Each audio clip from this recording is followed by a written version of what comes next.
about budgeting. And I know what you're thinking. You're thinking this is, old people's activity. My grandmother used to do it. Why should I do it? I've just started earning and, let me enjoy my life for a bit. If I do run out of money at the end of the month, I'll ask my parents for more.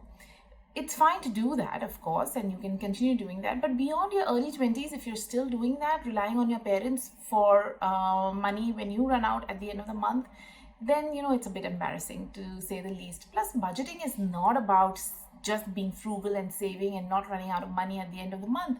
It is about focusing on the spends that bring value to your life. It is about filtering through to understand where you are spending, which is not really bringing any value to your life, and where you should be spending instead. It is also about making money more efficient for your future financial self. Now, I am a mother of two, and I'll admit that budgeting came into my life rather late. However, I'll just, give you the small anecdote where I was struggling with our monthly grocery budget. So I use an Excel sheet to do my budgeting, and there are various columns, and the grocery column was always overshooting the 8% of our monthly household income, which was the budget, and which usually works well, but it just wasn't.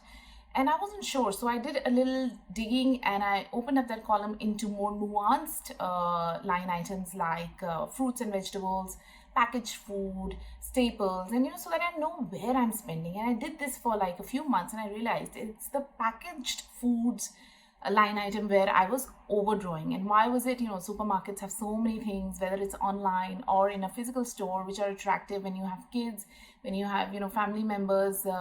You just end up buying different kinds of honey, different kinds of cereals, a lot of stuff which you actually don't need. And unfortunately, a lot of it gets wasted as well. So instead of focusing on things which are not important, which are not bringing any value to my family's food life as such, what I decided to do was cut out and be mindful and conscious about what I'm buying in terms of packaged food. So not only did the amount of packaged food coming into my house got reduced, but also I started spending less. And these things can, you don't realize one thing is like 150 to 400, 500 rupees, and it just kind of adds up.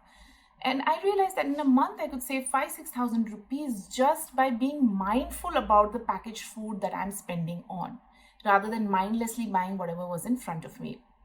And 5,000 may not be a lot just as a single amount, but when you do this exercise across the different columns in your budget, you'll realize that the aggregate saving can actually be a lot, and it can be utilized towards something that you actually want to spend on.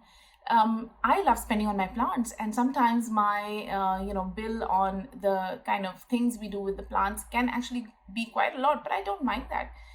But I don't like spending on, for example, expensive watches, and so it when you do your budget, your luxury goods budget will be low, because that's the kind of, at least mine will be low, because that's the kind of person that I am.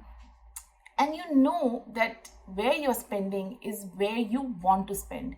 So that is the reason for you to budget. It's to be more mindful and aware of your expenditures into things that actually bring value to your life. And it's also that whatever you're saving can go towards something that you enjoy, like maybe traveling or maybe just wealth creation. So it is making your money more efficient for you.